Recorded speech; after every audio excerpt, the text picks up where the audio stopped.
You are now watching Yah Mans and them live. You are now rocking with your mans and them live. You know this shit fire with your mans and them. Shout out to the family that been down with your mans and them live. With your mans and them live. With your mans and them. Go and call in, hit the line with your mans and them live. Go have a good time with your mans and them. We the only ones that wear the crown. It's your mans and them live. It's your mans and them live. It's your mans and them live. You are now watching Yah Mans and them live. You are now rocking with your mans and them live. You know this shit fire with your mans and them. Shout out to the family that been down with your mans and them live. With your mans and them live. With your mans and them. Go and call in, hit the line with your mans and them live. Go have a good time with your mans and them. We the only ones that wear the crown. It's your mans and them live. It's your mans and them live. It's your mans and them live.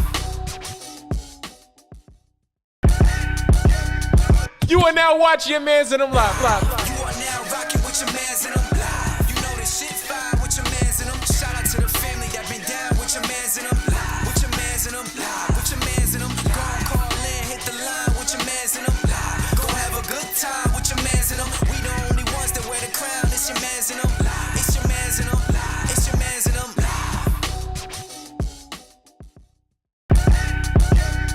You are now watching Yah Mans and them live. You are now rocking with your mans and them live. You know this shit fire with your mans and them. Shout out to the family that been down with your mans and them live. With your mans and them live. With your mans and them. Go and call in, hit the line with your mans and them live. Go have a good time with your mans and them. We the only ones that wear the crown. It's your mans and them live. It's your mans and them live. It's your mans and them live.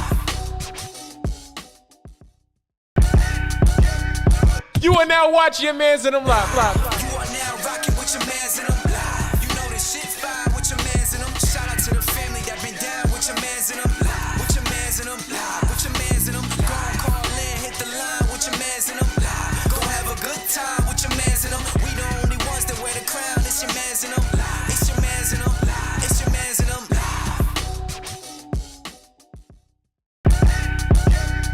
You are now watching Yah Mans and them live. You are now rocking with your mans and them live. You know this shit fire with your mans and them. Shout out to the family that been down with your mans and them live. With your mans and them live. With your mans and them. Go and call in, hit the line with your mans and them live. Go have a good time with your mans and them. We the only ones that wear the crown. It's your mans and them live. It's your mans and them live. It's your mans and them live.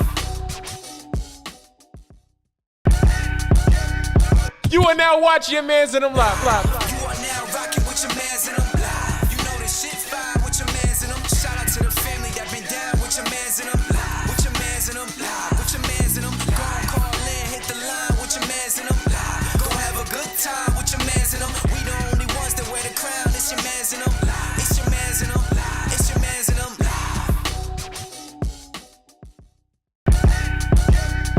You are now watching Yah Mans and them live. You are now rocking with your mans and them live. You know this shit fire with your mans and them. Shout out to the family that been down with your mans and them live. With your mans and them live. With your mans and them. Go and call in, hit the line with your mans and them live. Go have a good time with your mans and them. We the only ones that wear the crown. It's your mans and them live. It's your mans and them live. It's your mans and them live.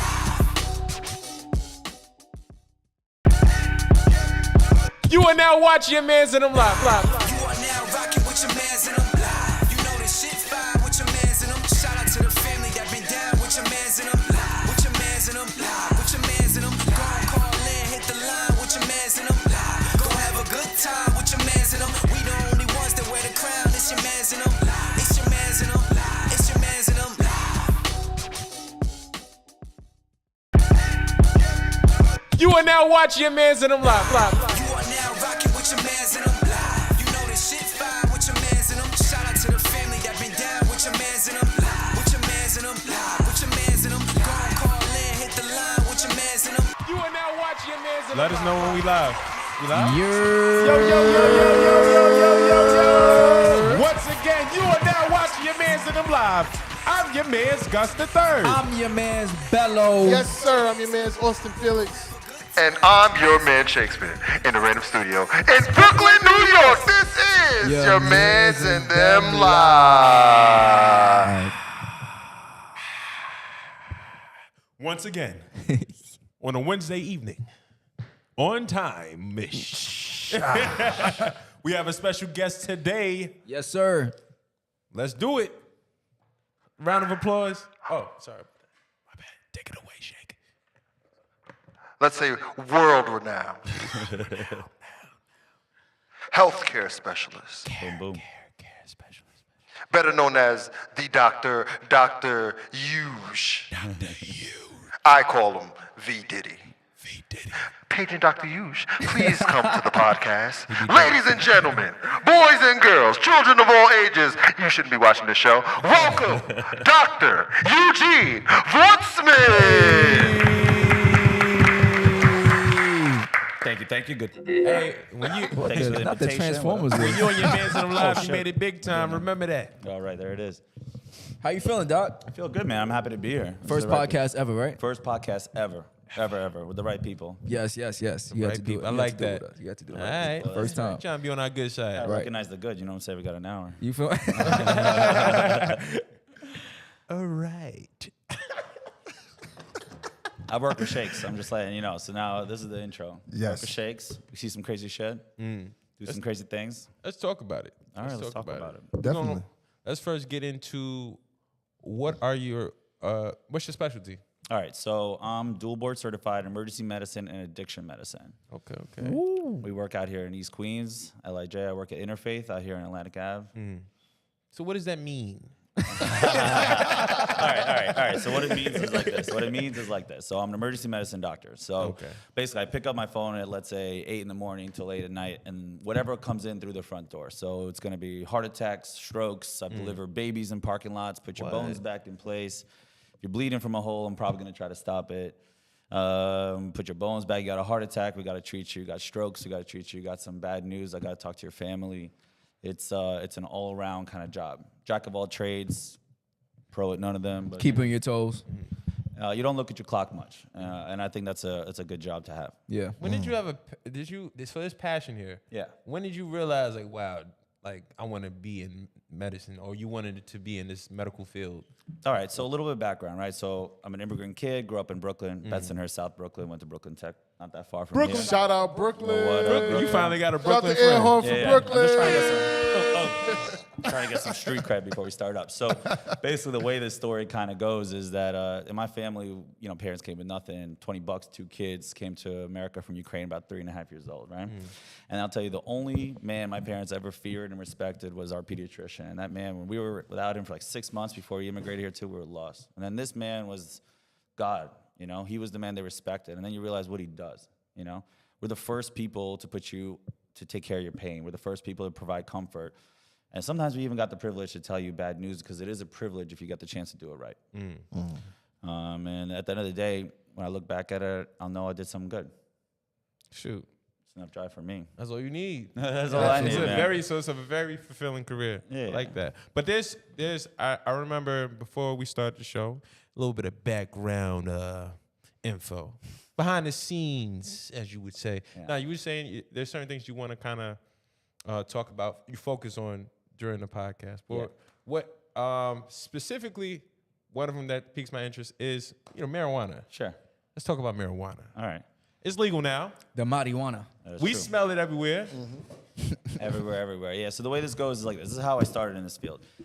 Basically, everyone here is aware of the opiate epidemic, right? We got over 100,000 deaths going on in this country due to overdose, right? Absolutely. And there's a reality that you can blame Big Pharma, you can blame healthcare, but you got to take personal responsibility too. Right. So now what we talk about is harm reduction, right? This might not be that kosher to say, but at the end of the day, I'd rather prescribe 5 joints than 5 Percocets, right? But cannabis is a drug like anything else. Caffeine is a drug. Alcohol is a drug. So I want to respect it, and I want to talk about it here today. Because while cannabis is effective for a lot of things, it is not the same grass that our parents used to smoke, right? The shit that you find in other places, that was like 3%, 4% THC. Now the THC, that's the active ingredient, the stuff that makes you get high, is about 34%, 35%. It's so much stronger. It impacts people in a completely different way. And so I want to respect it because I smell it everywhere. I work out here in Brooklyn, and we see it like the edibles, the gummies. It's too strong. It's too strong, and people going a little crazy from it. And so that's what I want to talk about. I ain't gonna lie. When the minute it was legalized, the smell was crazy. potent. Everybody smoking. Like, and Yeah. I'm gonna say this. You agree with me? Yeah, Mm, I got you.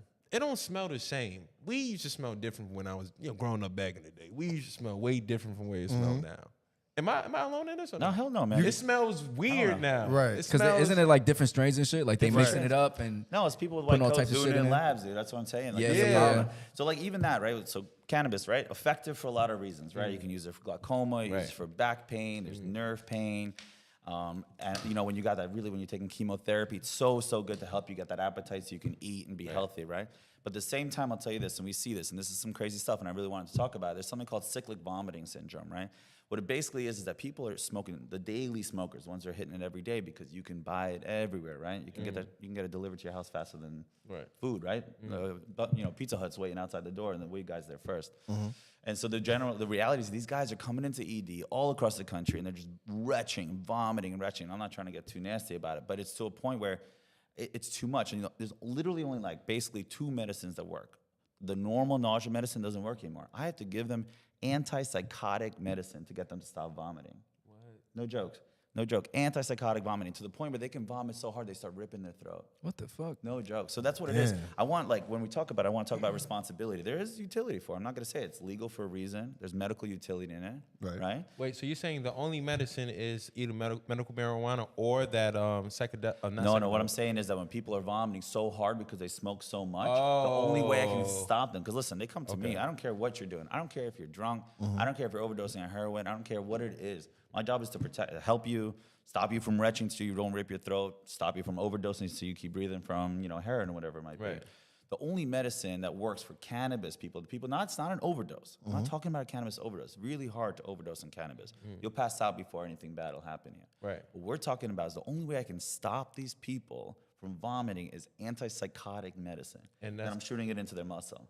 Wow. Because it's too strong. It's not 3%, it's 35%. It's made in a lab. Edibles, right? It's that new shit. I think It it's smells weird, right? Yeah. Talk about a gummy bear. 100 milligrams in a gummy bear, man. I think it's a cultural thing. I think these days now the culture behind it is get as high as possible, Right. get as drunk as possible. Yeah. I took a trip and I was in Aruba and they made us drinks and I was like, I don't taste alcohol. And the guy looked like there's a lot of alcohol in there. So it's like, damn, it's like I'm accustomed to a strong alcoholic drink. Right. Whereas it's like that's a cultural thing. That's like here. So it's like when you see gummies and you see all these milligrams, they advertise like 30, 50, 100. Like it's advertised because it's like it grabs you and it's like, oh, it's strong. I'm gonna get high as fuck. Right. I I want to escape reality for as long as possible. I mean, but that's what it is, right? It's pill like that culture thing you're talking about, right? It's pills to wake up, pills to go to bed, pills if you feel too happy, pills if you feel too sad. Right? Instead of facing that reality, manage your problems, therapy, community, friendships, relationships, all that shit that makes you actually a strong person, strong man, strong woman.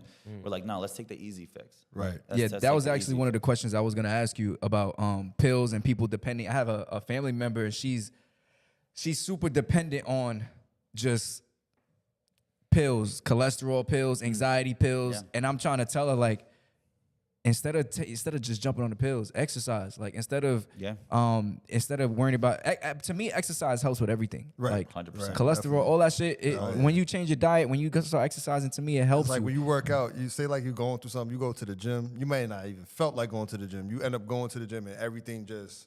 Right, exactly. So 100%. you kind of just answered the question. Like I was gonna say, what do you believe in? Like maybe it's not more so holistic healings or other forms of medicine, but you know how there's other things like fasting, Intermittent things fasting, like for sure. intermittent fasting or things like that to kill diseases instead of just jumping on the pills. It's just like everything else, right? It's easier to get the pills, to do all the things. It's easier to go to McDonald's and get a fast meal, right? Right. It's harder to like meal prep, cook your meals out. I'll tell you, I think it's cheaper. I prep all my meals. I do my proteins and my little I chew my salads and all that other business. So exercise is the hardest part of exercise is that first step, right? Getting to the gym is the hardest part. But I also strongly believe that it's not about getting to the gym, doing an hour and a half. Yo, if you tell me you walk for 15 minutes today, I'll be happy for you. Right.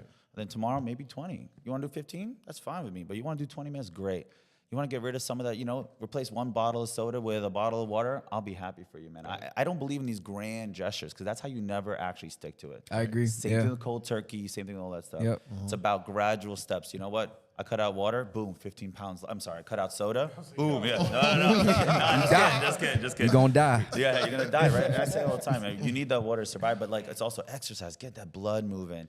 There's so many comments about you feel better when you're healthy. Yeah. You feel better when you do that work because you earned it. It's yours. Right. You know what I'm saying? And I love that versus a pill or some guy told you. But healthcare is broken in a lot of ways, right? Like I love what we do. One of the best parts about the emergency department, other than like Shakespeare collecting insurance information, what up? But he does it so we got to keep the lights on, right? But at the end of the day, my favorite part of my job is I don't ask you your insurance. You come in through the front door, my job is to take care of you, whatever that is. From the gunshot wound to the belly pain to the fact that you don't got a place to sleep tonight and it's the winter.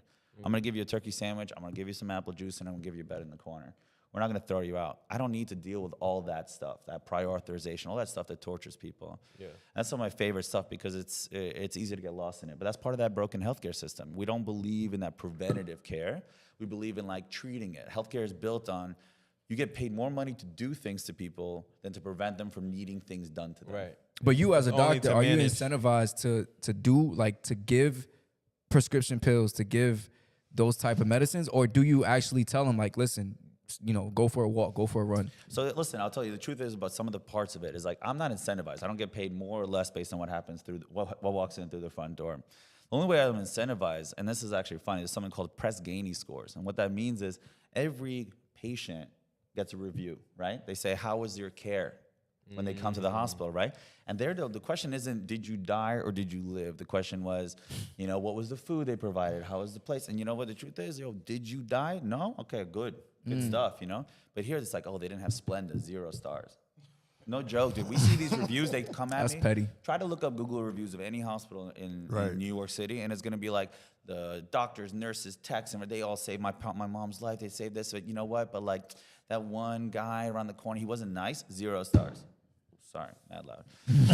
Mad loud. So I get a little emotional about it because it's not incentivized in the right way. Yeah, That's yeah, what I yeah. want you to. Now, I'm not saying death or not death. I want you to be able to be compassionate. I want to show kindness, professionalism, and all that stuff should be valued. But at the end of the day, it's like this big old, hey, how'd you like about your experience? You're not a customer.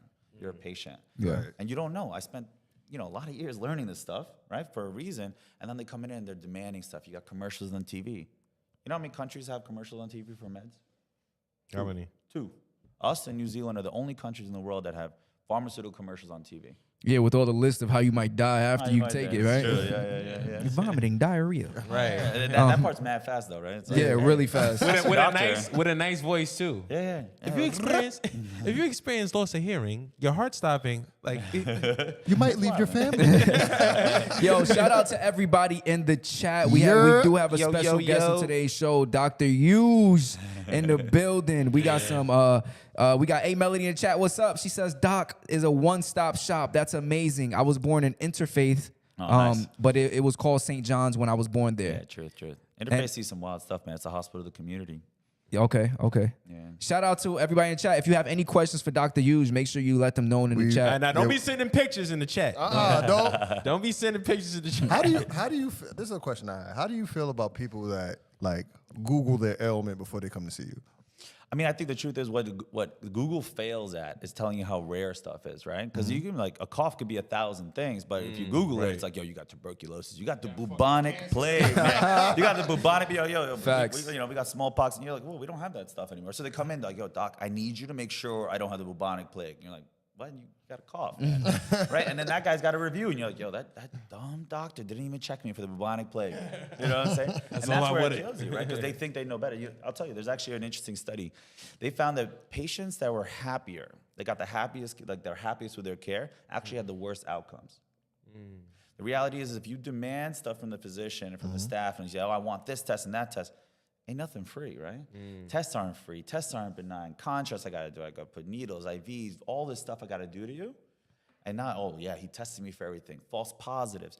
The reality is you think you're happier, but reality is you're doing all this unnecessary stuff to you. Right. Yeah. Shoot. Sure. Lily asks, "Are you Canadian?" Nah, I'm a Brooklyn boy. I was born in the Soviet Union. Came over from Ukraine as refugees with my parents and my sister. I was 3.5 years old. Grew up in South Brooklyn, Bensonhurst. Shout out to Bensonhurst. Bensonhurst, Behurst, up to Big B's. The Bensonhurst killers. me and the like the mafioso of South Brooklyn, but I don't know how loud I should say that anymore. I have a quick question about the THC real quick. I don't think enough people talk about how like THC is actually like for people who are predisposed to like mental illnesses, it can actually activate it. What's your thoughts on that? Like on people who smoke a lot and have no idea that they have like a gene or they have family members who had it, and then they become, because I have a few people that I knew from high school. Yeah. They smoked a lot. They didn't even do any type of like hard drugs. Yeah. And not to say that's what did it. Yeah. But their mind is lost right now. Yeah. So what it is it's really at the end of the day, it's about having that higher risk, right? Risk factors. So people have a family history of psychotic illness, right? So that's like schizophrenia, psychosis, bipolar, all those kind of stuff. Right. People who are seeing hallucinations, all that stuff. Those are the people who are higher risk traditionally, right? But that was traditional when the weed was 3 to 5%. Again, when you talk about 30, 35%, I'm seeing kids come into interfaith, actually. You see them and they're like, parents can't catch them. Yo, when you were kids, right? It was like grass, you had a lighter, you smelled. It was hard to hide, right? But now, vape pen, it smells like cotton candy. How are you going to say something's bad for you if it's cotton candy? Right. And so we're seeing the psychotic stuff a lot, and the whole country's seeing more of it. And now people are getting it earlier. And so what I also want to talk about is, we talk about the development of the frontal part of the brain, right? So that happens up until, it's called your executive function, right? The part that makes responsible decisions, the part that gives you motivation, the part that gives you, in a way, your boundaries, right? And that develops until 25 years old. But most kids are like, nowadays, they're starting at 16, 15 years old. Early. This stuff ain't developed. And then you're going to talk about mad strong weed. And then you talk about they don't got to be scared of their parents catching them. They don't got to smell or anything like that. I think it's a perfect formula of dangerousness. There's utility. I mean, there's something interesting about cannabis. So when you think about other drugs, right? You think about cocaine, you think about heroin, meth, or whatever. Kind of interesting, right? Because these other drugs, what they do is they take over another process, right? So cocaine increases the amount of adrenaline, right? Dopamine. Like dopamine surge, serotonin, epinephrine, norepinephrine, all these, they're called neuroreceptors, neurotransmitters. Stuff that keeps you going, it kind of hijacks the process. Cannabis, we kind of evolved with cannabis. It's part of your endocannabinoid system, right? So it actually has its own path, and we have these receptors all throughout, which is why it's helpful in so many medical reasons. And I want to keep saying that. There is utility, but you got to respect it, just like everything else. You know? Moderation. Moderation matters. Moderation. Right? And starting at a later years, because we're normalizing it. It's in every bodega. It's in every corner. You walk through any streets in New York City now, and honestly, you come out of the end of the block and you got munchies. I don't know what's going on anymore. Right? And that's the problem. Do you, all right, so with alcohol and drinking alcohol at an early age, does it do anything to your mind or no? Like at weed, it does, but. So alcohol is like, in a way it does, right? First of all, it is, you think about alcohol, it's ethanol, right? It's a poison, right? It's going into your liver. It's activating stuff that's not in a good way. And so early alcoholism, what it is like depends, it's funny, what they say about it is how good do you feel after that first drink, right? You get that first dopamine rush, like you said, that's your happy genes, right? Yeah. And then after that, you get your second drink, you're not that happy, right? The third drink, you don't feel as good on your third drink as you do in your first. But when you think about alcohol in early days, it's about the development of your brain and how much poison or toxins you want to expose it to. I'm not going to say it's the same thing as talking about healthy eating as a kid. I mean, like that sugar is like crack dough, baby. You know what I'm saying? Like you ever see a kid trying that, and screen time. Screen time is no joke. Like all this stuff is these fake, false dopamine rushes that sets you at a higher standard. Right. Now you got to do all this crazy stuff just to feel any level of good. Making us all crackheads. I mean, all of us. We're like zombies. Pretty much. Right. But I have a question too. Go for it. You're a doctor, right? Sometimes. Yeah. Dr.Eug. Play one on TV. Yeah, I was about to get there. So do you like any doctor shows? Like my favorite one was House. Yeah. Scrubs too. What about? So a lot of shows, we don't have any of the fun times with in the back rooms that they usually show, like Grey's Anatomy and stuff. The two shows I'd say like this. So House is probably the most kind of like accurate, medical, really cool cases, like really funky. There's some weird stuff like the doctor, his team does like every part of it. They go to the operating room, they're doing it. Like that's not real life. That's not real, right? It took me like years just to be an emergency doc. Everyone's got their role, right? That's how high it is. But Scrubs, I would say, actually probably plays the emotional card more than anything else. Like that trials and tribulations of the job, right? Because day in and day out, even if it's like, so there's the death that we deal with for sure, but then there's all that stuff in the middle, right?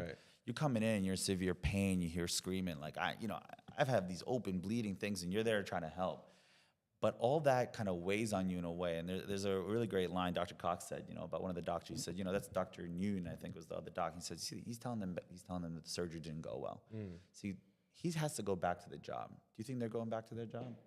They're not going back to their job. Their life has changed forever. Right. The only way we can survive this is by keeping ourselves a little bit distant, right? Because otherwise it's too much. Right.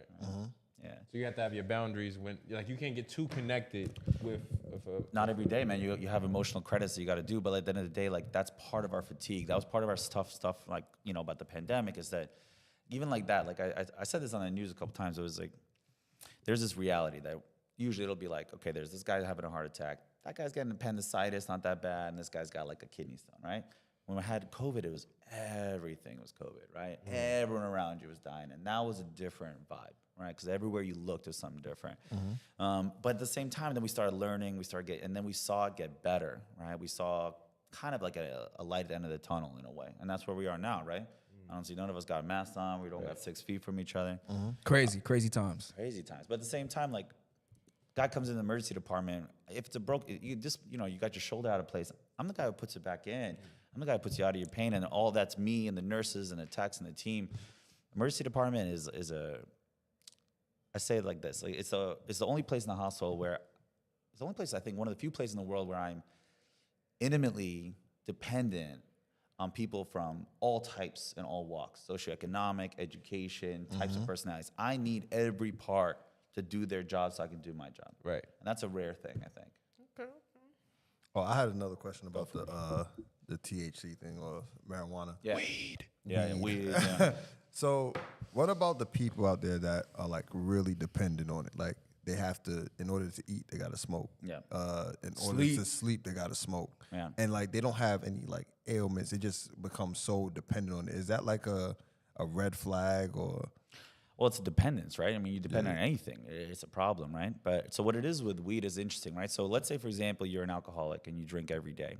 If you stop drinking suddenly, you're going to have these massive seizures, withdrawals, right? It's called delirium tremens. These guys are having hallucinations. They think ants are walking them. And then they can have seizures, which is like truly the life-threatening thing, right? Because when you seize, you're not breathing. When you're doing like a heroin overdose, whatever it is. But with cannabis, it's wild because it is a purely psychological addiction. You might be a little irritable, you're used to your habits and all sort of stuff. I think anything that's a dependency is a problem, right? Like So someone can be addicted to weed. Absolutely. Yeah. But they're not going to be having seizures. You know what I mean? Yeah. They're not gonna have, And because it's not that bad, like it's not like you're getting hallucinations and stuff like that, so you don't feel like more of a need to kick it. I feel. Right. Yeah, you're not going to die from the withdrawal. You're not going to die from overdose. So like, oh, I might as well do it. But like, you got to think about the quality of your life when you're doing it every day like that. Right. And then a lot of times you don't know how bad it is until you stop. The moment you take your break, when you get feel them urges and you're just like, Habits, right? I mean, habits. And that's why like Chase is talking about, like you get to the gym and you feel good, but you got to change up your habits. You got to have other things and other outlets. Like how many guys get couch locked and don't do anything with their lives? Like, trying to find love. I mean, that's a tough thing when you're just sitting on your couch all day. We about to talk about Love. love. We about to talk about love in a About second. love. You ever read Atomic Habits or no? Yeah, I read Atomic Habits. Great book, man. When you was talking about the, doing things and like you don't have to really have grandiose like a goal for whatever. You can say, okay, show up. Let me do 5 minutes. I don't got to do 20 minutes. I don't got to do an hour. Right. I believe it, and man. then doing in increments. Shrooms. Yes, That's one thing we haven't talked about. I do want to try it. I do want to try shrooms. Not Yes, I've had like hinkerings of wanting to like try it out. To try it out. Yeah. Tell us about it. All right, tell you about it. It's a big, bold question. All right, so psychedelics is like a hot topic right now, right? There's natural psychedelics and there's synthetic psychedelics, right? So there's things like cannabis, obviously, like we talked about. There's obviously, let's talk about CBD is the non-high THC. one, right? And then CBD is the one you don't get high on. THC is the one you get high on. Fine. Ketamine is the one that's legal right now, right? We use ketamine in emergency departments all the time. We use it for pain. We use it for sedation. People use it for all that stuff. And then there's magic mushrooms, right? I actually do lectures about this. I talk about it. So magic mushrooms has actually evolved with us. We found it, in like shamans' pockets, pouches from like 5,000 years ago across the entire world, from like Greek islands, South America. We still have like peyote in Southwest North America. It's legal to Native Americans to use peyote. These are all different types of hallucinogenics. They're called serotonergic type of drugs. So that means they impact the serotonin, which is kind of similar if you think about SSRIs, antidepressants, are actually targeting the same exact thing. They actually found antidepressants because they did research on LSD, which is acid, and mushrooms. And so mushrooms, LSD, MDMA, right, which is Molly, are all being looked at to help in a lot of ways. But it's not just do the drugs, have a good time. It's about use the drugs to open. They're called empathogens, right? To feel empathy, feel connection to places. So it's got to be done with therapy. It's got to be done with that insight for growth, right? Is what we talk about. So magic mushrooms. Guide, right? A guide, 100%. Shamans, there's therapists that are trained in it. Spiritual leaders, something like that. Yeah, spiritual leaders, like someone that you can trust, that you can feel comfortable and open about with it. And ketamine does something similar, which is at this point the most accessible one. And they're all over the place. And also, just like cannabis, probably doing too much. And there's another one that we're not mentioning. It's that one. It's not ashwagandha. It's Ayahuasca. So ayahuasca is the plant of DMT. So DMT is actually, like I'm telling you, like they're looking at this in different ways. So there's something called neuroplasticity, right? So we're talking about the brain growing and recovering. Neuroplasticity is plastic means to grow new nerves. And so they're actually looking at DMT, which is ayahuasca, for stroke treatment. But also what it is that, this is how they say it. This guy, there's a great TV show on Netflix called Change Your Mind by Michael Pollan. He's the host of it. And what he talks about, it's like this. It's like if you have your set paths, how you react to things, how you get triggered by things, how you feel when someone questions you, whatever it is, the way he said is like ski tracks. And these psychedelics, magic mushrooms, kind of gives you a fresh layer of snow. You might still go back into those tracks, but it gives you a chance to see things in different ways. There's a new badass path. new path, exactly, to react in a better way. There's this awesome, there's something called an fMRI, which is like this imaging in your brain, shows what parts are active. It's crazy. It shows your brain normal, like these little connections between your brain, and then it shows your brain after you do a psilocybin, after you do the psilocybin is the active ingredient of magic mushrooms, and it shows you how the brain like looks alive on magic mushrooms. It gives you these connections. There's something like lightning, right? Lightning, right? It's like these connections in your brain never made. So there's something called the stoned ape theory. It's not 100%, it's a theory, right? So we got to say it that way. The stoned ape theory is basically like, why did there's Neanderthals and Homo sapiens? I don't know if you know about this. Neanderthals were like bigger, they had like thicker hair, they were supposed to like survive, but the Homo sapiens survived, right? Right. That's why we're here today in Brooklyn. Brooklyn, right? And so what it is like that stoned ape theory is basically we were walking down the prairies back in the day, and we noticed like we're trying to like survive, and we see these plants coming out of the dung of cows and all these like horses that were dating straight up, and we ate the mushrooms, and all of a sudden we realized that there was new connections. How do we make fire? How do we use tools? How do we make weapons? It's called the stoned ape theory. I ain't know it was because of shit. I know it was because of shit. We've been through some shit. Yeah, we literally went through the shit to survive the shit. Yo, that's cool. It's fucking wild. I mean, to me, it's wild, right? It's wild. It's this idea of like what it was, this little thing in the ground, and then it gave you this new connection, new outlook in life, and it's gonna come through. It's gonna be mainstream. Like I don't know about mainstream, but it's gonna be legalized. They're doing it for PTSD, for alcohol use disorder, which is like severe alcoholism. Like right now, the treatment we got is not good. 25% success rate. With MDMA, which is Molly, like pure, good, medical grade, what I mean is no contaminants, no fentanyl, none of that stuff. You know what I'm noticing for the most part? I mean, your whole message throughout this whole conversation is responsibility. Okay, exactly. Right. You know, like, don't let the recreational use kind of in the, there's a bad reputation for some of them. Of course. Like kind of throw away the helpful properties of these medicines. These natural herbs, medicines, hallucinogens, and things of that nature. I didn't know Molly. I mean, what's the technical term? MDMA. I didn't know that was, Molly was it's used an for, pathogen. It's open. I'll tell you some story, actually. This is actually a historical lesson, 1960-something, right? The war on drugs started, right? I would call it the lost war on drugs, right? Right. So Nixon started the war on drugs. He started doing like categorization, like Schedule 1, right? Schedule 1 under FDA says that these medicines, these drugs have no medical utility and only abuse. Cannabis on a national level is Schedule 1, right? Which is crazy because we got to go state by state. So this is what it was, and this is pretty crazy. Nixon had two enemies, so to speak. He had African Americans and Black Panthers, and he had hippies. They were the anti-war hippies. They didn't want to go to war. They didn't want to go to Vietnam. And literally, the senior advisor, Nixon, said, Nixon had two enemies, the blacks and the hippies. And while you couldn't make hippies and blacks illegal, you can use the drugs they do illegal and then disrupt their communities. So they were able to break up Black Panther communities. They were able to break up all these hippie stuff that was anti-war because he needed to get the war supported. Right. Call him addicts, break up the community, and then boom.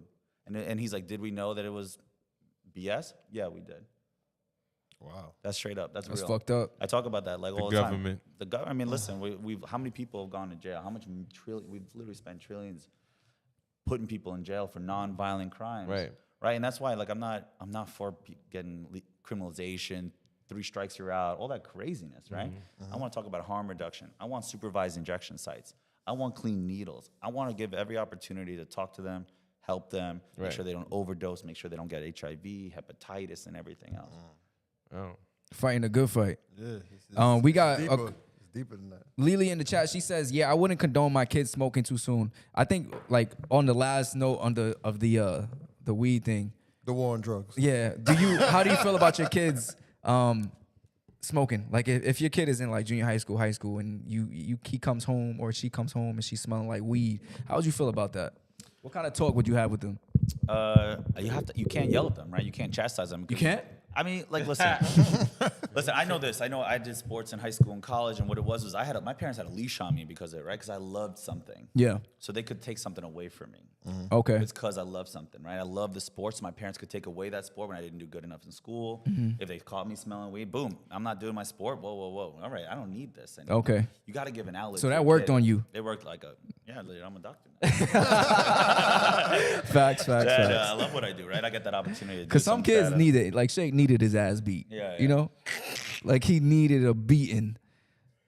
Yeah. You didn't know I got beaten in the sports, and that's Yeah, why I was in good shape and you were fat. You're not lying. You're not lying.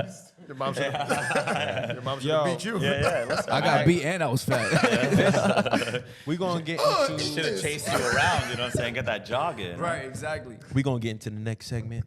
The next segment of tonight is What's the Word? What's the Word is our main topic segment of the show. And we're going to start it off like this. Where Brooklyn at? Let me stop. We're going to start off like this. Like, all right, so we got a whole bunch of layers to this.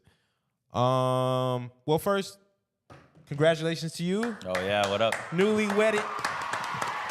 Got that ring. Yeah. So my first question is, All right, let's do it. how did you know she was the one? And not the two. First of all, when I met her, I was 35, right? So what that meant is, and my girl had wisdom. She said, yo, I'm happy you're older.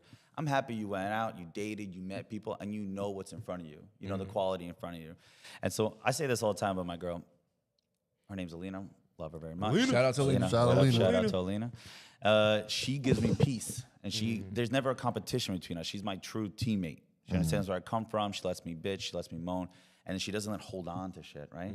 Yo, if I say some shit, she's like, yo, we don't talk like that in this family. Boom. All right, let's talk about it. This is why I said it. This is what it was. My home is my peace.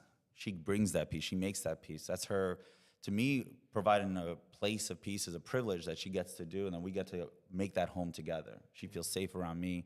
I feel comfortable and safe around her. I can be whoever I want to be. But I'll tell you the truth, man. Truth. I hope you did I just, like literally first I date. hope you all didn't right, just so we give had us a your video wedding vows. So basically, straight up, we had our first like video chat. I was supposed to do my thing, whatever. I had like a Eugene night plan, which is like a steak, a glass of whiskey, and and just chilling. A Eugene night. Yeah, it was a huge night. A huge night. Just a solid ribeye, a good glass of whiskey. It was gonna be, I don't need to bother nobody. Watch the TV and chill. And then I started chatting with this girl online or whatever, and she came here from California, so she had those like cool Cali vibes going on, like because some Brooklyn people, I mean, they got a little rough around the edges. Right, definitely. You know, no I peace. need a rough They're not neck bringing, with a tongue. Yeah, they ain't bringing peace. You know, they ain't bringing peace. Don't play Your with voice. Yeah, don't play. Hey, yo, what the fuck? That wasn't my voice. And I'll tell you honestly, man, like we set up we did a video chat 2.5 hours later. Yo, it was like 2 in the morning. Like, let's go to bed, blah, blah, blah. First date, set up a whole thing. And the moment, like we like touched feet, I was like, whoa, There's something there. No joke. No joke. Look at Austin. He don't like feet. You don't like the feet. I don't like feet. You don't like feet. It wasn't a She foot touched on my foot. feet. I'm out. They had socks on. It was static. He got carpet in the house. They was doing this. We weren't They was intertwining. doing that. Imagine toes locking up like that. They was We doing don't shake that. hands, actually. It's a cultural thing, you know. We don't. Shake hands with feet. They did the kid and play. Nah, the energy was there, you know what I'm saying? But there's a reality. My friends, all they were players, they were in relationships, then they were like broke up, blah blah, and they were like, yo, they met their girl, and they're like, this is my girl. I had none of those 10-year relationships. There was like, oh, next move is to get married, all stuff. My girl came through. She was wearing like Converses, like kind of ripped jeans, like a t-shirt, whatever, like nothing crazy, no fur coats, no overdone. She was just natural in herself, and it was obvious. She was genuine and authentic, and I chased it, man. And then day 4, like the 4th day, she's like, yo, so, you know, no problem, but before I met you, I had these other dates lined up, and should I go on them or should I not go on them? You know? Oh, wow. You're like, hell And no. I said, hell no, nobody's ever touching you ever again but me. Hey, shout out to Alina in the chat right now. She watching right now. That's my girl. Hey, yo. Wrong button. Wrong button. We're still good. Hey, yo. Yeah. Shout out to you, Alina. Shout out to Alina. So girl. basically, from what I'm taking from it, she didn't present herself as anything extra. It wasn't to chase some money. It wasn't your title. No. It was basically like, look, I'm feeling you, you feeling me. Yeah. This is something I want to do. And the fact that I think it's kind of gangster, the fact that she presented it to you like that. Like, look, I got these dates lined up, but if you wanna be number one, like let me know now. Yeah, you got that chance, but I guarantee you, if I said, you know, I'm not sure, go on that date, I would have lost her.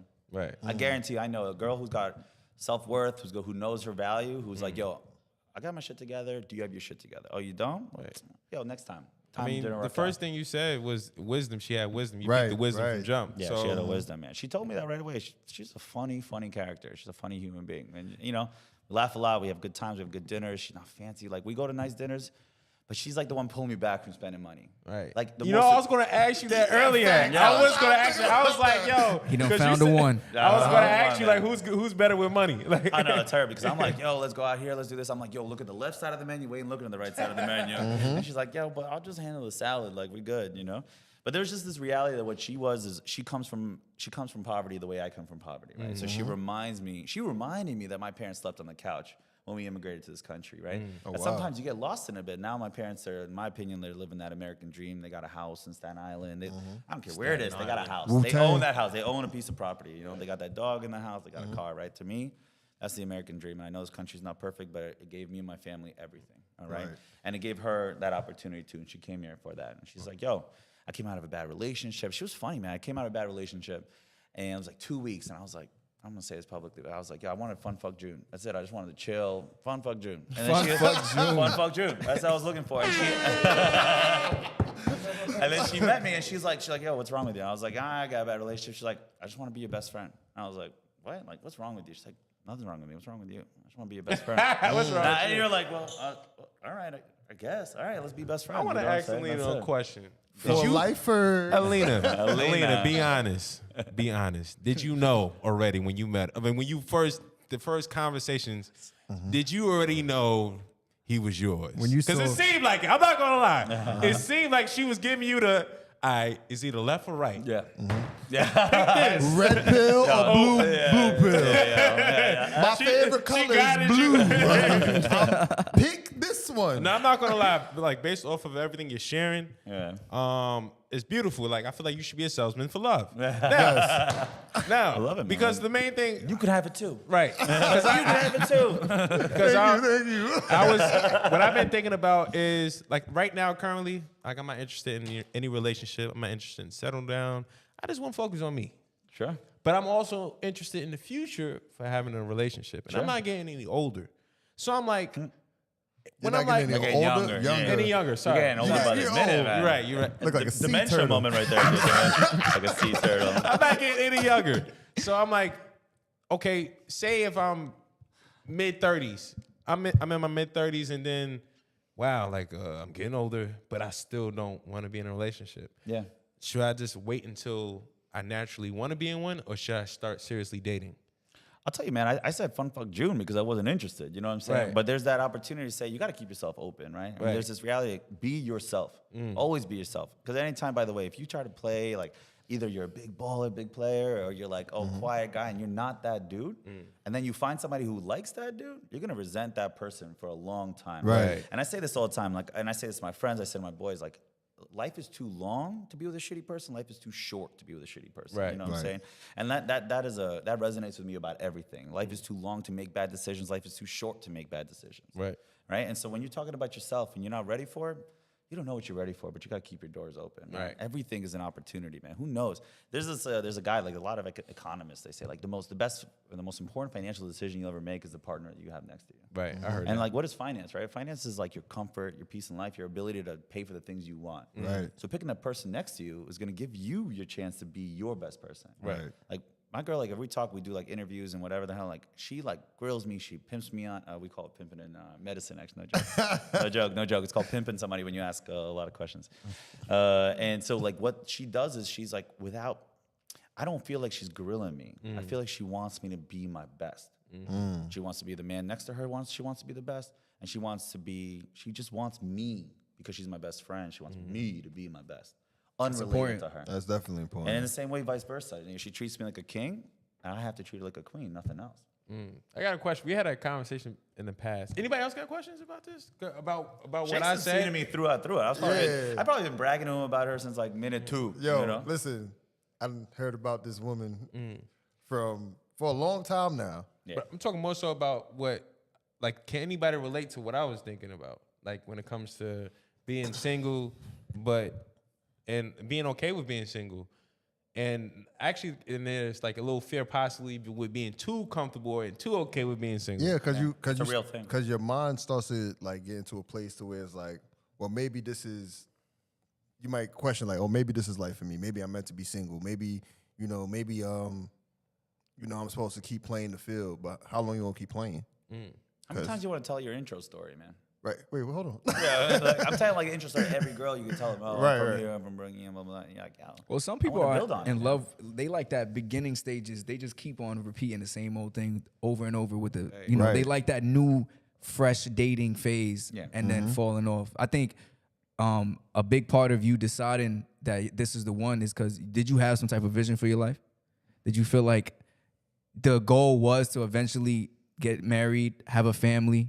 Yeah. Anything like that? Yeah, I'm a family man. Like I got my sister. She lives in Park Slope, like 5 years older than me. Similar, like obviously background.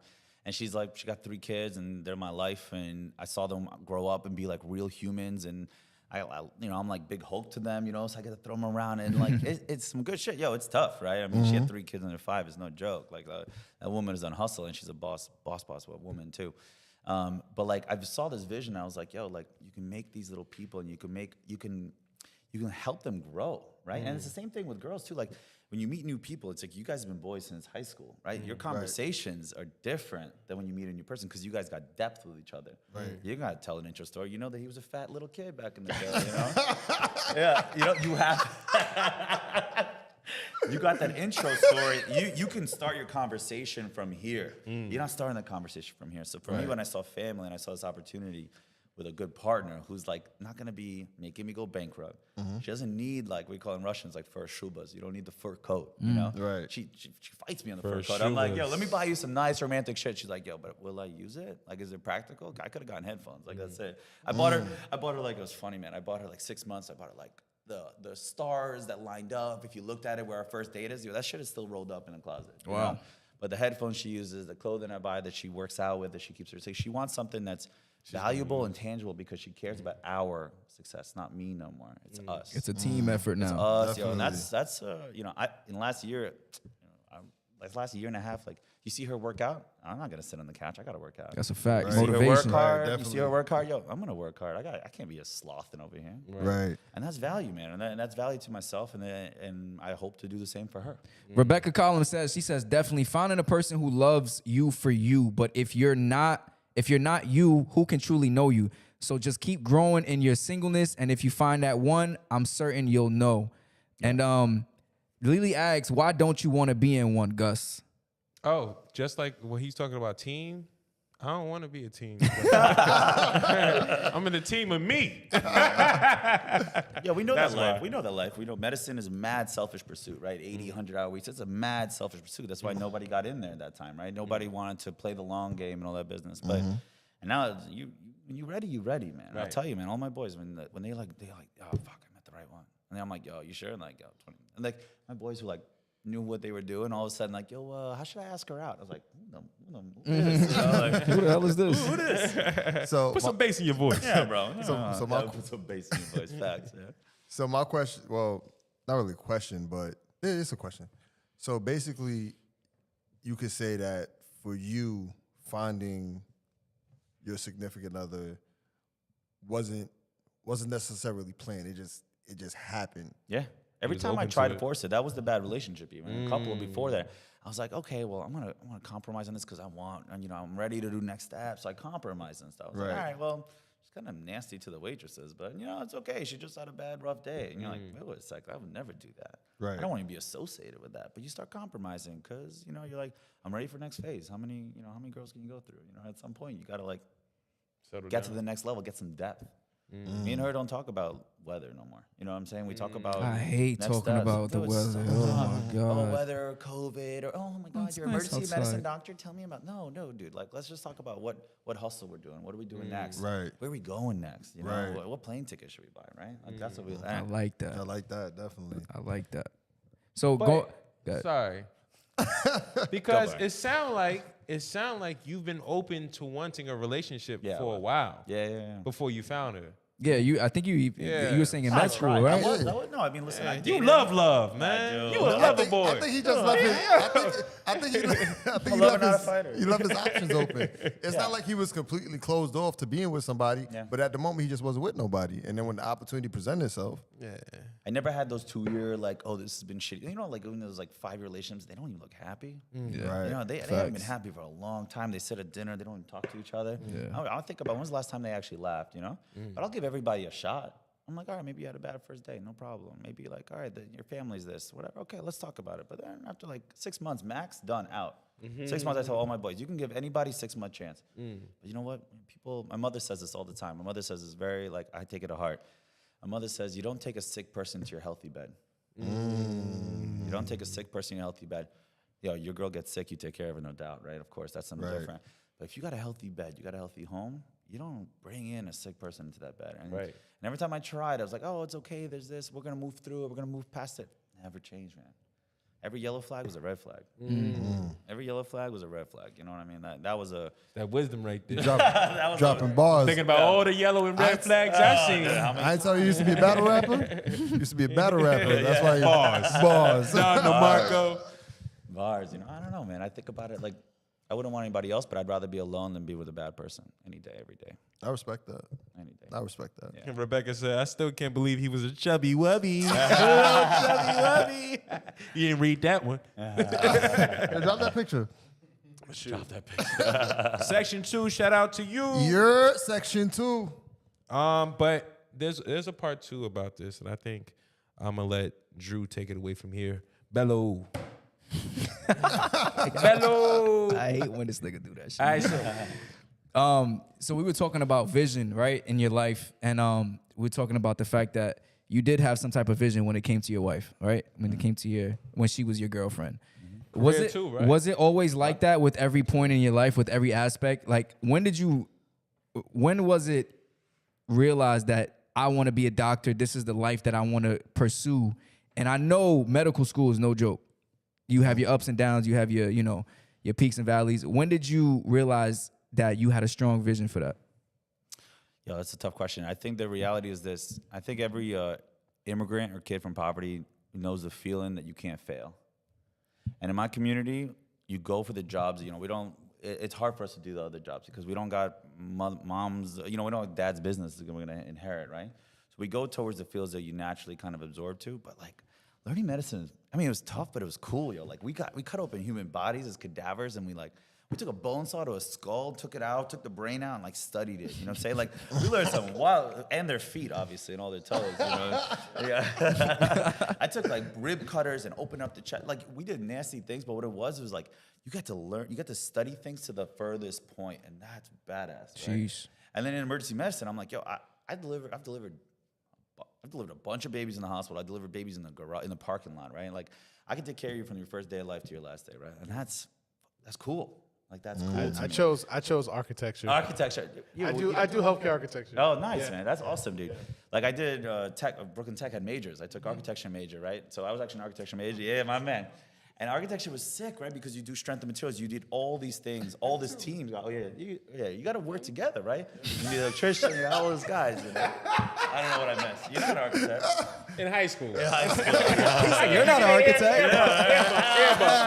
It's okay. You could have been something. You could have been something too. It's okay. It's all right. You could have been something. You could have been something. So Bello, like, That was fucking funny. You're a funny dude. that's my guy. That's why I brought him here, man. All right. So, jealous. Look at you, jealous. I see him at work too. Man. Yeah. What's up? So, well, my question for you is like, are you somewhat like painting the picture for yourself, or it's like it's kind of blurry for you right now? Like, what is it like? Because this question came from somewhere. Yeah. Like, I just want to know like where it came from necessarily. Like, are you looking at your life like? Why the fuck? Why are you laughing? So basically, it came from a perspective of this, and I think I had this conversation with Gus. Yeah, because you ain't called me. Growing up, right? Growing up, I never really had like, this is what I want to do type of shit. I always had like an idea, a sense, but I was more so I take things as they come. So like I go here. If I like what I'm doing here, okay, what can I do from here? And then I kind of maneuver like that. Right. I don't want to say that. I ain't no move with the wind. Moving with the wind sounds passive, right? Sounds, you gotta be a little more proactive about that. You know what else moves? You know what else moves with the wind? What? A fart. You've been a fart all your life. But as of like, I feel like the past couple years, I've been more so structuring a vision for like the future and what my life is gonna look like as I get older. Cause I'm 30. And what is my shit gonna? Don't do that, cause Shake 37. Damn. So Me too. what is my life gonna look like at 40? That's like a big thing for me now. Right. I got a life philosophy for you, actually. What's up? That fits to me. That I think works for me.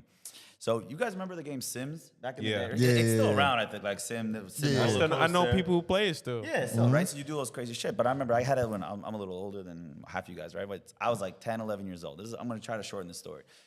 When you play Sims, I remember like you can speed through life, right? You can fast forward or you can play it, right? And I was like, I got a short attention span, 10, 11 years old.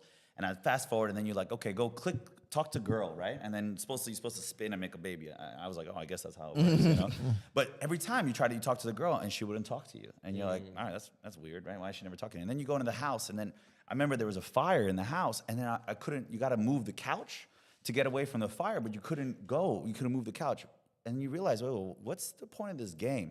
The point of the game was that you had to pause the game, click the bookcase, read a book. So when you talk to the girl, you have something to say to her. You have to go click on the gym to work out so you can move the couch. It's not about being strong. It's about working towards being strong, working towards being smart. So like the toolkit, so that you're ready when that chance comes up. In the same way, personal growth and finding love and everything else, friendships, love, and the job and the boss. You don't got to be the smartest guy, but you should be working towards it. So how do you develop your skills? How do you develop your brain to be ready when that job opportunity comes along, when that beautiful, good partner comes along? That's the way I think about it. I think about what can I add to my toolkit so I'm ready when I need to use it. All right, so my question That's for great. that, That needs that's some poetry right there. That needs some snaps. You know them Instagram reels and TikToks where it's black and white and they got the yellow words at the bottom and say something deep with the music in the background? I thought you were talking about me and you, no? Damn right. Yeah. Damn right. cookies and cream. First of all, it's a black.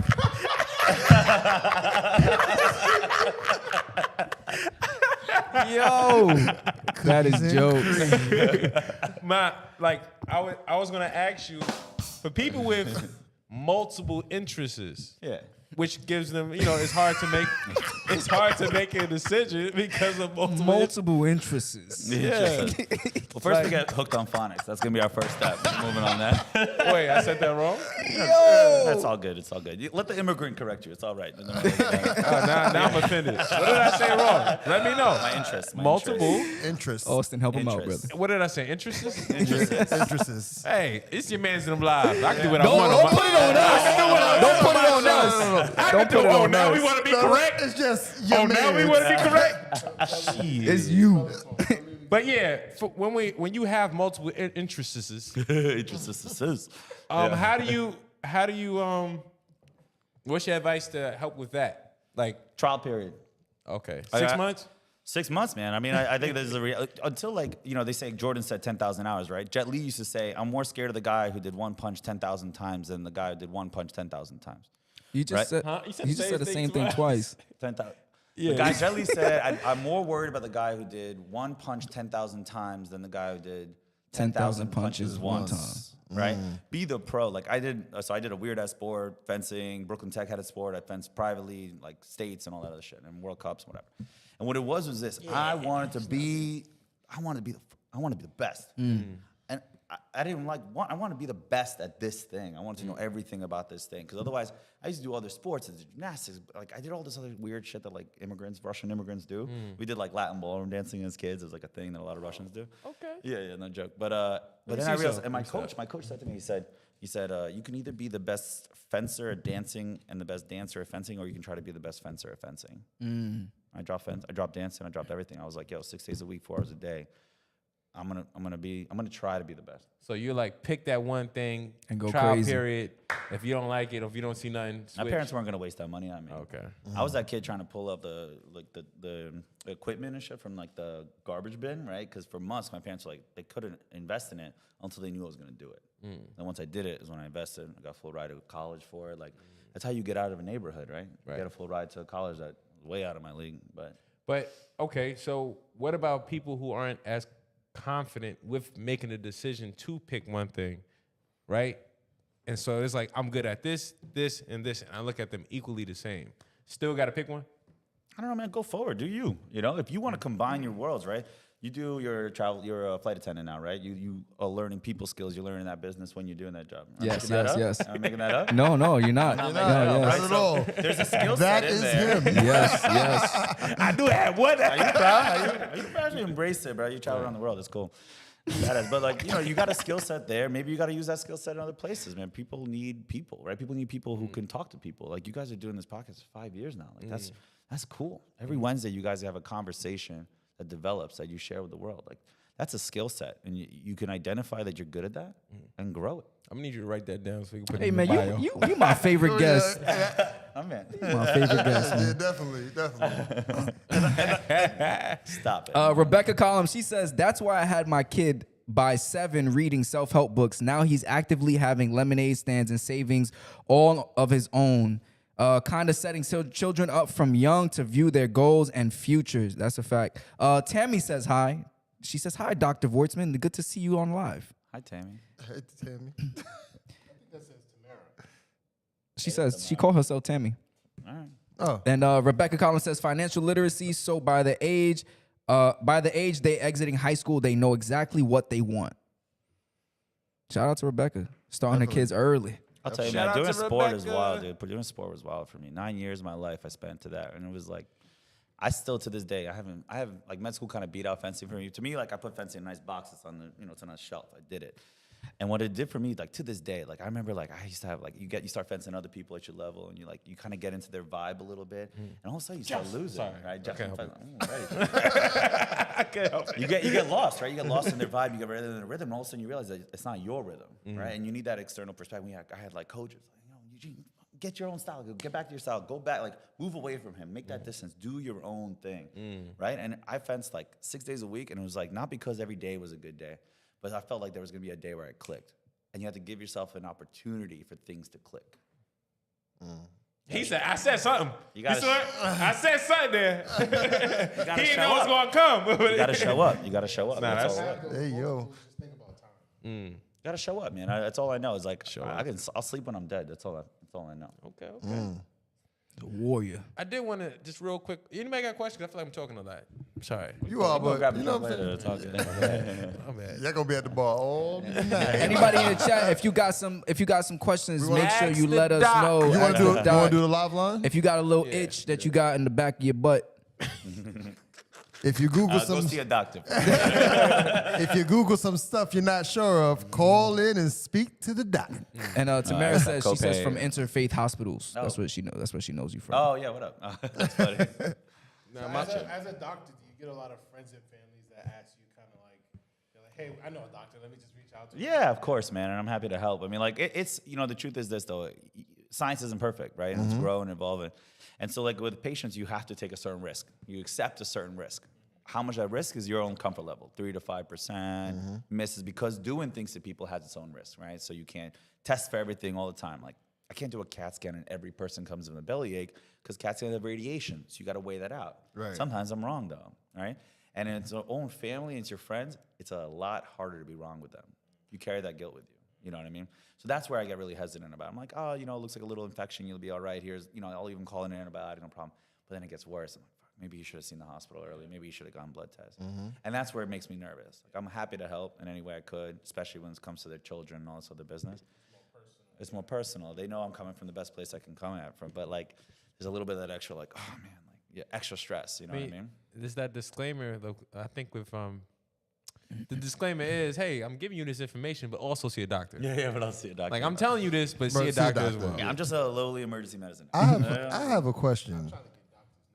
Oh, you got some of those? I'm gonna talk to you about that at work. Nah, but That's kind of sus. Him giving you a doctor stuff. I'm like, wait a minute. What you mean it looks weird? I've been sick. My question for you is: does the doctor have a doctor? Yeah, of course, man. We can't treat ourselves because a lot of us, we're actually the worst patients, actually, notoriously, because we write off everything. There's also a problem with our own kids. We're like, oh, we're so used to like seeing like sniffles and noses and whatever. They're like, kid's fine. Right. So we need doctors. Truthfully, I think all of us need therapists. That's what we all really need. We don't do that, but we don't do enough of that. That's for sure. We definitely need doctors. But like, there's this reality. Like, I'm happy to help when I can. When people come in and they need like a little thing, help for them, I'm like, I'm here for it. And then like, I don't know. I believe if you do good, you get good. So Right. I'm gonna keep doing good. Oh, definitely. Yeah. So Ask your questions, y'all. People are saying they have questions. What are your questions? Yeah, you can call us. I sent it. Gus the Third just sent the Yah Mans Live number. So call that number. Ask your question call live. into the live line, Because we got Dr.Eug. better known as V Diddy. Are you gonna light some candles and stuff? Or In a you're second. setting them up? In a minute. In a minute. Don't- We got the love doctor. Come on now. Dr.Eug. Better known as V Diddy. Rebecca says, what is Eugene's take on implicit bias and racial disparity in medicine, and has he witnessed it? That's a great question. Yeah, we do actually. We do. So the thing we see a lot of, and this is the toughest one, is sickle cell disease, right? It is a pretty much exclusively black person disease, right? Do you guys know where sickle cell comes from? Or what's the story of it? Origin story? No, tell me. All right, so sickle cell is like this. And white people have one also, like for cystic fibrosis. But basically what happens is people who have sickle cell disease can't get malaria. People who have sickle cell trait can't get malaria. What it basically is. Trait. Yeah. Dude. You? Yeah. Nice. So you're good. You're good because like sickle cell trait, you don't get the badness of sickle cell disease, right? What sickle cell is that the cell itself, instead of being like an ovoid shape, It's like a sickle. It's sickled, right? So that means that like if you're sickle cell trait, you're okay because you got enough of the normal stuff, you're doing okay. But malaria itself, the bug, like the parasite, can't get into the red blood cell, into the cell, cause all the problems of malaria, which is like rampant in Africa, right? So if you developed and you evolved and whatever, you had sickle cell trait, you're good. Like, damn, you can still get some other stuff, dengue, typhoid, other mosquito-based stuff, but you don't get malaria, which is huge, right? All of a sudden you save. The problem is when you have two sickle cell traits come in, you get this, and in my opinion, and this is I've been doing this for 10 years in a lot of inner city communities, a lot of black patients. People with sickle cell live a, unfortunately, short and miserable life. And if I was an 8-year-old kid and I got oxys and Percocets, I think I would have issues when I'm older too. When they come to the emergency department, unfortunately, a lot of them are suffering with addiction because they've been exposed to these drugs at a really young age. Imagine you're a kid developing and you get this feel-good thing, you know, and finally something puts you out of your suffering, something puts you out of your pain. Right. Anybody be addicted to that. And so there's that implicit bias and racial disparity because like, oh, another eye roll, another sickler. And I'm like, yo, and my point of empathy to my staff and to my residents is, how often do you see an old sickler? Sickler is like a term we use for sickle cell disease. How often do you see an old sickler? You don't. You don't. Because they live a short, miserable life. And you're going to sit on your high horse and not give them the pain medicine that they get? I give this medicine Dilaudid. It's like a super, super, super strong, like morphine type, like that. Right. It would kill a horse, right? It would kill a horse, the doses I'm giving these patients. And yet here, they're chilling because they're so used to chronic pain. They have such a tolerance. Their life is miserable. You know, they have their bones hurt, their ribs hurt, their hips are get hip displaced. They get hip replacements at like 20 years old. Nobody gets that. Nobody gets that. Nobody gets a hip replacement at 20 years old, except for sickle cell disease. And if you're gonna ask me about implicit bias and like that, like I wrote, it's like, oh, another sickler, and you're like, no, but like, if you were in his shoes, you would be no goddamn different. Stop thinking you would be. But where I think he was about to go to like where it comes from, or well, the reason why why it exists is because it helped evolve to save people in Africa, which is why it's a black disease, because malaria is so rampant in Africa, and so that's why it evolved in that people. Which is why when you talk about the Caribbean countries, ex-slave islands, and you talk about Dominican and all these other countries that have sickle cell disease, is because it evolved. The people were like, they were normal, right? How does evolution work? Random chance, right? So people getting reproducing. There was a random mutation, and all of a sudden that guy didn't die young from malaria. So that guy got to reproduce. So he passed on his gene. And then sickle cell trait. Then there was enough people sickle cell trait, they got sickle cell disease. Yeah, Rebecca had made a comment. She says, she said, be careful who you procreate with because they may end up with it if your partner has it. Right. So white people have it too. We have cystic fibrosis. We don't have sickle cell. We have another one. It's like similar idea because white people in Northern Europe got wiped out by cholera. You die from cholera via severe diarrhea. Actually, you die from dehydration. Most common cause of death in the world, actually. Because of all the parasites and everything else, you end up diarrheaing out and you die from dehydration. It's terrible. And so what happens with cholera is that you die from dehydration. So these people got a mutation, cystic fibrosis trait, CFTR, whatever, and then it was a half mutation. So they released half the amount of water, so they didn't get the die from diarrhea thing. But if you have both, all your secretions are too dry. So you die from like the fluid in your lungs that's normal, the fluid in your pancreas that's normal, all this other stuff. So that's like a survival thing that went too much. And that's my implicit bias. We got another question. Melody says, what's your craziest ER story? Ooh, that's a good question. Oh, damn. We got a bunch. It's like hard to know where you start, right? The classic story everyone wants to know about is what things people put up their ass. I mean, that's usually a common thing. And I have a couple. I think I have a picture of it. But it's so there's I had this one guy walking to work. It was actually LIJ. I walk into work. You ready for this? No, I walk into work and there's the what are they called? The DEA and all these cops, FBI, all these cops are there and all these those stupid jackets they all wear, SWAT team, whatever. And I'm like, yo, what's going on? And we had a body packer. The guy had 63 condom bags of cocaine. I was there. Yeah. And so what happened was the condoms were leaking. They popped. So that means that he was having like a cocaine overdose because it was leaking inside his stomach. And we did there's a special type of CAT scan that basically reconstructs the picture of what's going on inside. So he had 63 baggies that he was swallowing of cocaine bags inside his body. And you're like, it's like literally restructured and just wildness, like just bananas. That's crazy. Crazy. I had a guy who woke up. And he woke up and he's like, yo, I had one drink last night. I swore it was just one drink. And I just feel like, I have some pain down below. I don't know what's going on. I'm like, we do our thing, which is, no one really wants to hear. You do like a rectal exam. You feel something, but you can't get in there. And you do a CAT scan. The guy had about 22 centimeter piece of corn maze stuck up. The corn maze. It was just like this thing. And you're like, damn, man, that must have been so painful. So painful. How do you not remember that? I mean, he told you he did it. I think it's one of those like, hey, I had a drink, but I don't think it was. Should I call it cops? Yeah, should I call it cops? Yeah. He was running backwards through a corn maze. It was crazy. You know what I mean? You know, I'm feeling pain on it. I only have one drink. Figure it out. Yeah, I don't think it was one drink. Sir, you got a corn maze up your ass. Yeah. Sir, you're gonna walk funny for a little while. Yeah, crazy. That's go to the operating room. Wait, so you got to pull that out? No, we tried. We couldn't do it. We couldn't reach. So there's he had to go to the operating room, like straight up. But we tried. Then we tried with a scope thing. I'm being ready to an aggressive pilgrim. It was Thanksgiving. It was crazy. It was crazy. Yeah, he tried to. I mean, there's some shit that like happens, you know, like in the emergency department, right? So let's say somebody's That is some shit that happens. Oh, so much, dude. And like, you know, we have like so No pun intended. yeah. And like, you know, there's stuff that we get to do that, you know, there's like, okay, the guy with bad pneumonia or like a bad stroke, and we do all the things to try to stabilize him, and then he goes to the ICU, blah, blah, blah, blah, blah. And there's a couple of things that we get to do that kind of helps people immediately, right? So we can immediately put a shoulder back in place, right? We can do that immediately. Like, boom, you're fixed. We have some guys get big prostates, they have trouble peeing. So imagine like you're stuck on a bus, you need to piss really bad for like 5 hours, but they literally are standing and they can't because the prostate's blocking them. Put a Foley in. These guys go from like 15 out of 10 pain to 0. Like it's like the best piss of their life. Right. Arm on the wall kind of thing. Like, who needs a woman, you know? and there's a couple of things. You could also get constipated so bad that you're blocked up and stuff like that. And you literally go in, you pull out these like cannonballs. They finally have this bowel movement. You guys want to hear stories? You're gonna hear some stories. Nah, I like That's these. it. And you know, you're gonna do this stuff. We had a coworker whose father got an amputation. He cut off his fingers, and he was screaming, crying in pain. Boom, you go in, you block the nerve. Boom, they're good. Oh yeah. No details needed. But you know, but like you go from severe pain to like you block the nerve, like what a dentist does to your teeth. You know, you do the same thing. You can do the same thing in your hand. He cut off a couple of his fingers.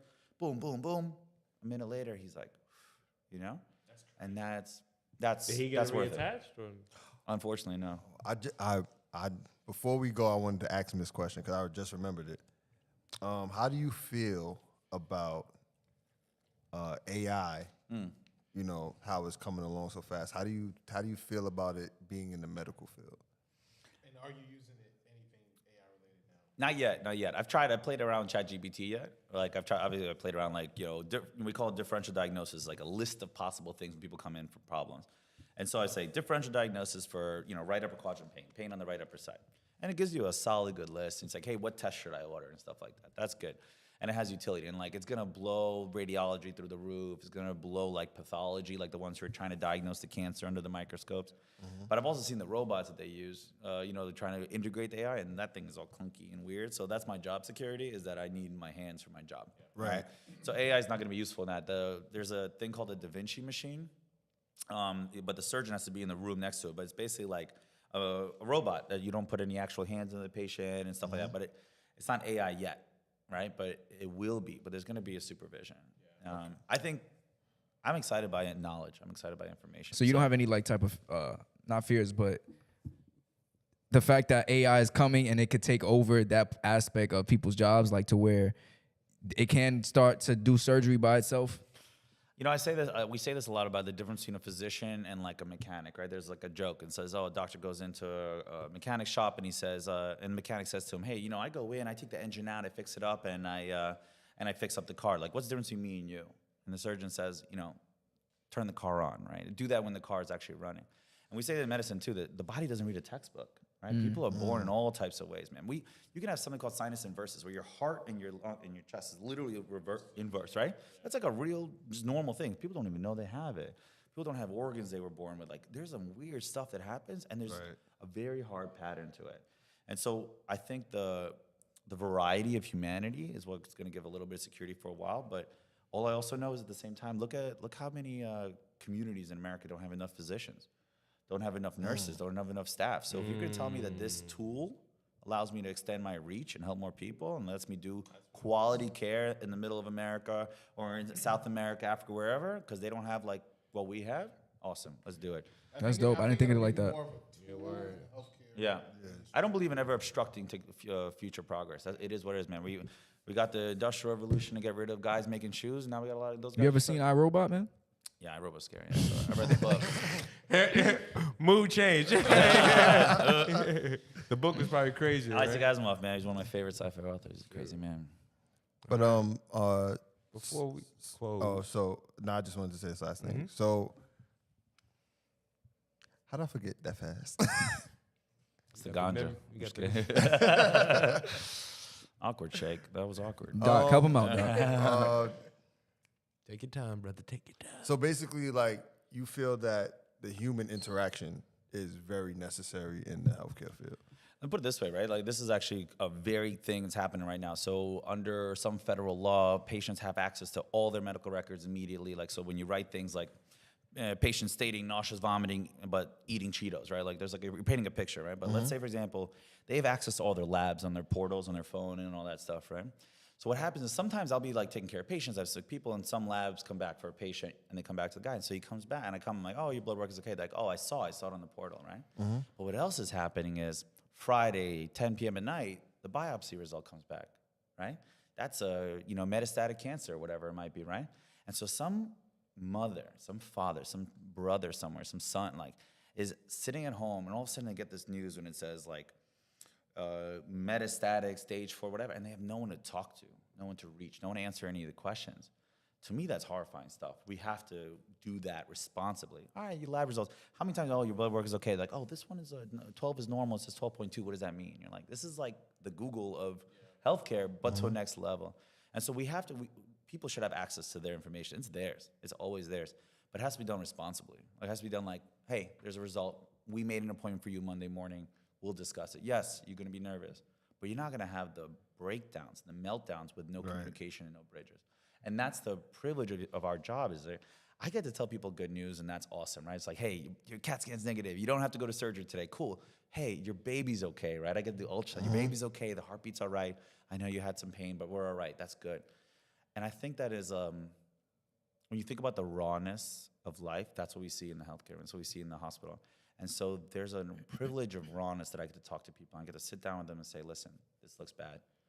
We're going to expedite this. We're going to get you an oncologist tomorrow. We're going to do a biopsy. I talk to the family members, who's usually the one who's the most panicked.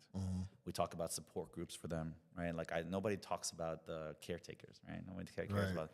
I try to do that to the best I print out, like, support groups and whatever. But the humanity of it is what keeps us human. Our connection is what keeps us human, right? Like, a robot can do a lot of stuff, but it can't do a lot more. Imagine getting a robot Robots don't have souls. Like, hey, your labs are this from a robot. Yeah, imagine terrible. Press 1 for your results. Yo, I want to give a round of applause to Dr.Eug, a.k.a. V. Diddy, from Brooklyn with the Millie Rock. Yo, thank you for coming to the show. Thank you for spreading your wisdom, your knowledge. Yes. Thank you for being transparent. We appreciate you. Facts. And shout out to everybody in the chat. Shout out A Melody. She says she's going to sleep. Thank you. Good night. Make sure you thumbs up before you go to sleep. Facts. Everybody thumbs up. Like shout this out video. Lily. Shout out Lorraine Rose. Christopher Attini. Shout out Alina. Wifey. Shout out Rebecca Collum, Alicia B. We appreciate everybody for joining today. Lily Jigga. Thank you, y'all. We had a great show. Tamara. Tammy Russian PA in the house. Hey. Shout out to everybody who's here. We appreciate y'all. Make sure you subscribe to the YouTube. Make sure that you follow us on all social platforms. Right. We also have audio. If you're not into the visual, we have audio on Spotify, Apple Music. Just make sure you tune in. And make sure you go visit the doc in the ER. Absolutely. Only if you need to, though. Just not LIJ. Shout out your Instagram. Shout out your Instagram. Dr.Eug. You're going to see all the cute pictures of me and my girl. All right. Take it away, Gus the Third. Yo. Hold on, don't do that. Gus, take it away. Yo, you just finished watching your mans in them live. I'm your man's Gus the Third. I'm your man's Bello. Sir, I'm your man's Austin Felix. My bad. And I'm your man Shakespeare with V. Diddy in a random studio in Brooklyn, New York. This is your man's and them live. Shout out to Kyrie. You are now watching your mans in them live. You are now rocking with your mans in them live. You know this shit fire with your mans in them. Shout out to the family that been down with your mans in them live. With your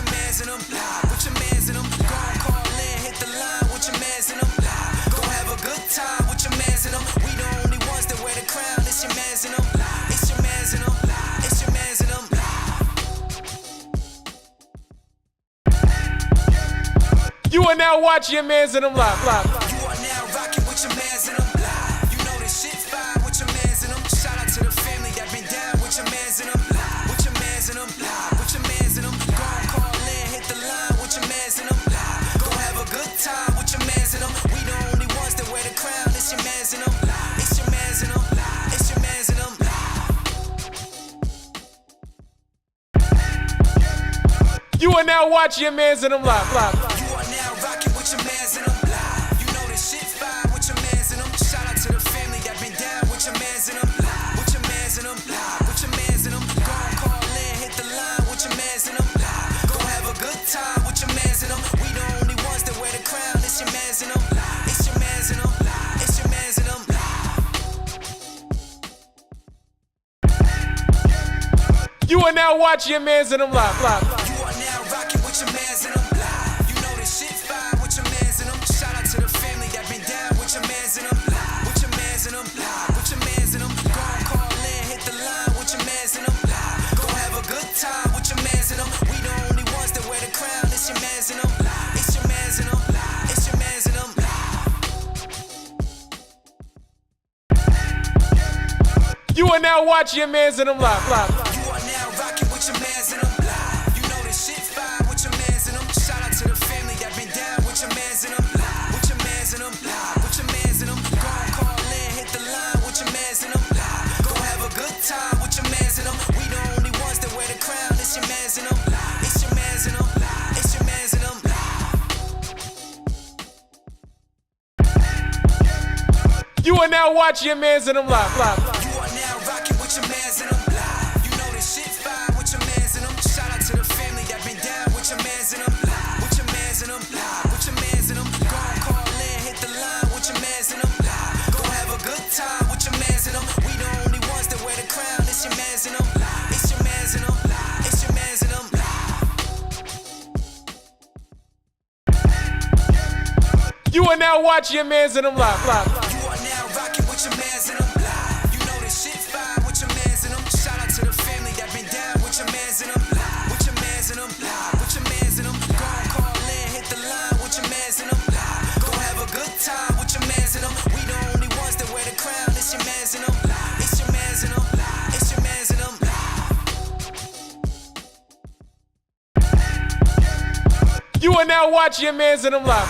You are now rocking with your mans in them live. You know this shit fire with your mans in them. Shout out to the family that been down with your mans in them live. With your mans in them live. With your mans in them. Go and call in, hit the line with your mans in them live. Go have a good time with your mans in them. We the only ones that wear the crown. It's your mans in them live. It's your mans in them live. It's your mans in them live. You are now watching your mans in them live. You are now rocking with your mans in them live. You know this shit fire with your mans in them. Shout out to the family that been down with your mans in them live. With your mans in them live. With your mans in them. Go and call in, hit the line with your mans in them live. Go have a good time with your mans in them. We the only ones that wear the crown. It's your mans in them live. It's your mans in them live. It's your mans in them live. You are now watching your mans in them live. You are now rocking with your mans in them live. You know this shit fire with your mans in them. Shout out to the family that been down with your mans in them live. With your mans in them live. With your mans in them. Go and call in, hit the line with your mans in them live. Go have a good time with your mans in them. We the only ones that wear the crown. It's your mans in them live. It's your mans in them live. It's your mans in them live. You are now watching your mans in them live. You are now rocking with your mans in them live. You know this shit fire with your mans in them. Shout out to the family that been down with your mans in them live. With your mans in them live. With your mans in them. Go and call in, hit the line with your mans in them live. Go have a good time with your mans in them. We the only ones that wear the crown. It's your mans in them live. It's your mans in them live. It's your mans in them live. You are now watching your mans in them live. You are now rocking with your mans in them live. You know this shit fire with your mans in them. Shout out to the family that been down with your mans in them live. With your mans in them live. With your mans in them. Go and call in, hit the line with your mans in them live. Go have a good time with your mans in them. We the only ones that wear the crown. It's your mans in them live. It's your mans in them live. It's your mans in them live.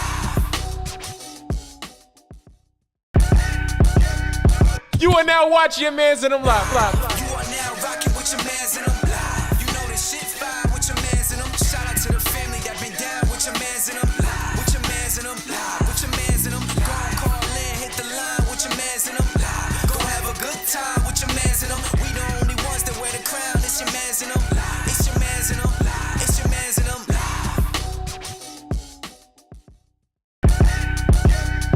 You are now watching Yah Mans and them live. You are now rocking with your mans in them. You know this shit fire with your mans in them. Shout out to the family that been down with your mans in them. With your mans in them. With your mans in them. Go and call in, hit the line with your mans in them. Go have a good time with your mans in them. We the only ones that wear the crown. It's your mans in them. It's your mans in them. It's your mans in them.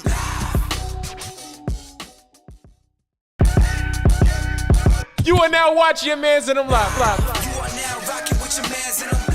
You know this shit fire with your mans in them. Shout out to the family that been down with your mans in them. With your mans in them.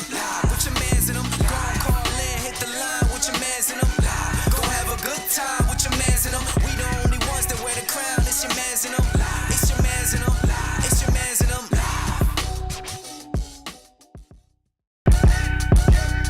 You are now watching Yah Mans and them live. You are now rocking with your mans in them.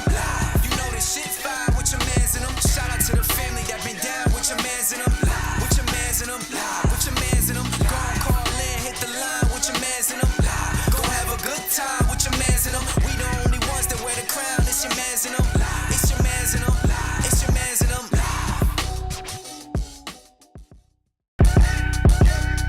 You are now watching Yah Mans and them live. You are now rocking with your mans in them. You know this shit fire with your mans in them. Shout out to the family that been down with your mans in them. With your mans in them. With your mans in them. Go and call in, hit the line with your mans in them. Go have a good time with your mans in them. We the only ones that wear the crown. It's your mans in them. It's your mans in them. It's your mans in them.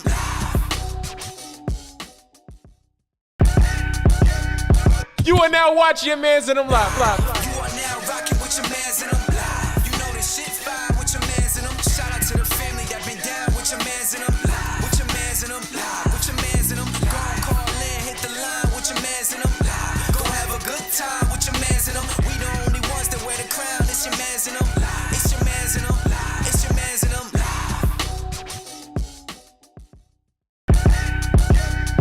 You are now watching Yah Mans and them live. You are now rocking with your mans in them. You know this shit fire with your mans in them. Shout out to the family that been down with your mans in them. With your mans in them. With your mans in them. Go and call in, hit the line with your mans in them. Go have a good time with your mans in them. We the only ones that wear the crown. It's your mans in them. It's your mans in them. It's your mans in them.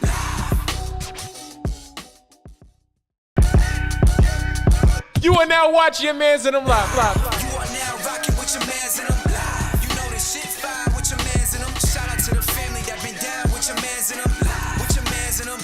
With your mans in them. Go and call in, hit the line with your mans in them.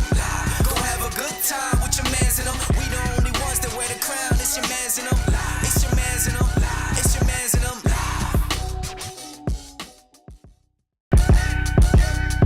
You are now watching Yah Mans and them live. You are now rocking with your mans in them. You know this shit fire with your mans in them. Shout out to the family that been down with your mans in them. With your mans in them. With your mans in them. Go and call in, hit the line with your mans in them. Go have a good time with your mans in them. We the only ones that wear the crown. It's your mans in them. It's your mans in them. It's your mans in them.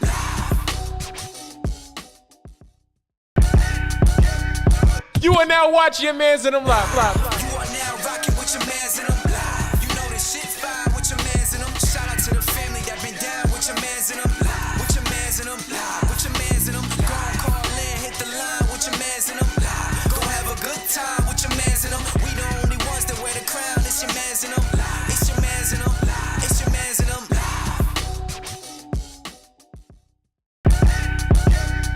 You are now watching Yah Mans and them live.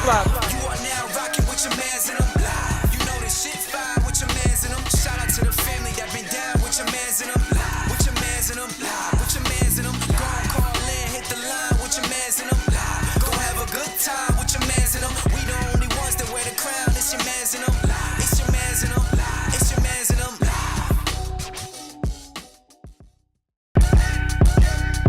You are now watching your mans in them live. You are now rocking with your mans in them. You know this shit fire with your mans in them. Shout out to the family that been down with your mans in them. With your mans in them. With your mans in them. Go and call in, hit the line with your mans in them. Go have a good time with your mans in them. We the only ones that wear the crown. It's your mans in them. It's your mans in them.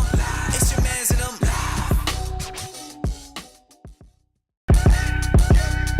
You are now watching your mans in them live. You are now rocking with your mans in them.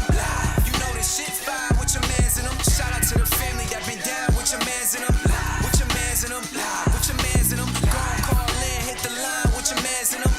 Go have a good time with your mans in them. We the only ones that wear the crown. It's your mans in them. It's your mans in them. It's your mans in them.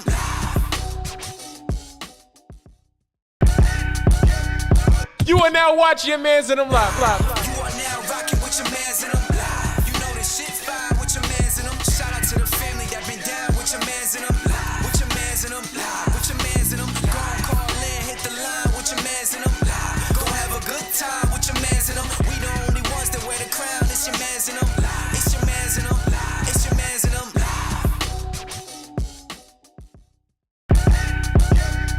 You are now watching your mans in them live. You are now rocking with your mans in them. You know this shit fire with your mans in them. Shout out to the family that been down with your mans in them. With your mans in them. With your mans in them. Go and call in, hit the line with your mans in them. Go have a good time with your mans in them. We the only ones that wear the crown. It's your mans in them. It's your mans in them. It's your mans in them.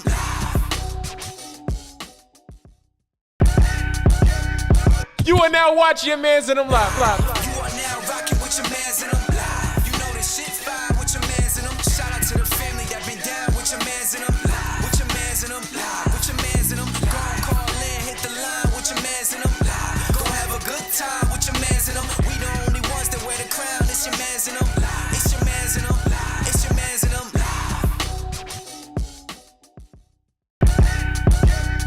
You are now watching your mans in them live.